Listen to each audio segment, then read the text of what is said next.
फखर ने अनहोनी को होनी कर दिया। पाकिस्तान ने न्यूजीलैंड को शिकस्त दे दी। डकवर्थ लुइस मेथड के तहत पाकिस्तान फातेह करार। कीवीज ने 402 रन का हदफ दिया। पाकिस्तान ने एक खिलाड़ी के नुकसान पर 200 रन बनाए। बारिश के बायस मैच 2 बार रोकना पड़ा। रन रेट बेहतर होने के बायस पाकिस्तान फातेह करार। फाइनल 4 में जाने के इम्कानात अभी तक बरकरार। फखर जमान ने आउट हुए बगैर 126 रन बनाकर नाकदीन के मुंह बंद कर दिए। चंद मैचेस की बुरी कारकर्दगी पर उनको हदफ तनकीद बनाने वाले मुंह छिपाने पर मजबूर। इमामुल हक की जगह लेने वाले ओपनर ने टीम में अपनी वापसी को मुकम्मल तौर पर दुरुस्त साबित कर दिखाया। पीसीबी की इंतजामी कमेटी को तौसी मिल गई। हुकूमत ने 3 माह की तौसी दे दी। नोटिफिकेशन जारी। हुकूमती समरी में कमेटी के इख्तियारात महदूद होने का खुसूसी हवाला। रोजमर्रा के उमूर निपटाएगी। किसी तैनाती का इख्तियार नहीं होगा। इंग्लैंड सेमीफाइनल की दौड़ से आउट। ऑस्ट्रेलिया ने इंग्लिश टीम को 33 रन से हरा दिया। 287 रन के ताकुब में इंग्लैंड की टीम 253 रन बना सकी। इलेक्शन कमीशन ने सदर के खत का जवाब नहीं दिया। सदर मुमलिकत ने आर्टिकल 186 के तहत अदालत से रुजू नहीं किया। सुप्रीम कोर्ट ने इलेक्शन केस का हुक्मनामा जारी कर दिया। चीफ जस्टिस ने रिमार्क्स दिए, आइन पर अमल करना ऑप्शन नहीं, जिम्मेदारी है।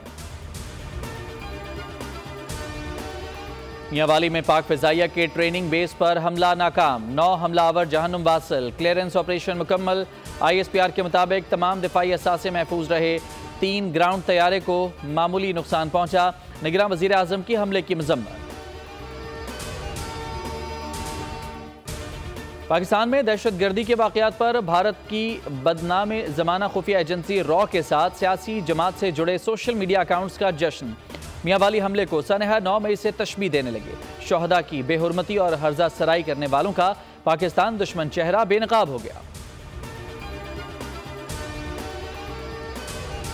साइफर केस में जमानत की अपील। सुप्रीम कोर्ट में चेयरमैन PTI दरखास्त को नंबर लग गया।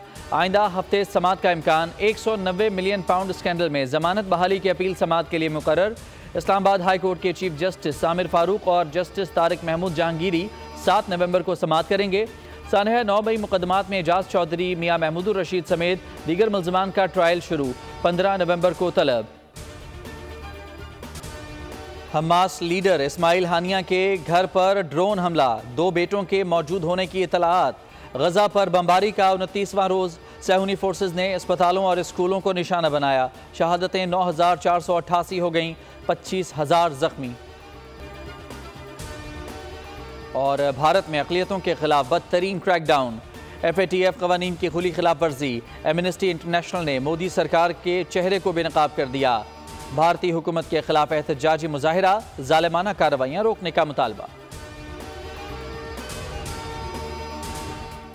हेडलाइंस आपने जानी। किसी भी खबर की तफसील के लिए विजिट कीजिए bolnews.com और देखते रहिए बोल न्यूज।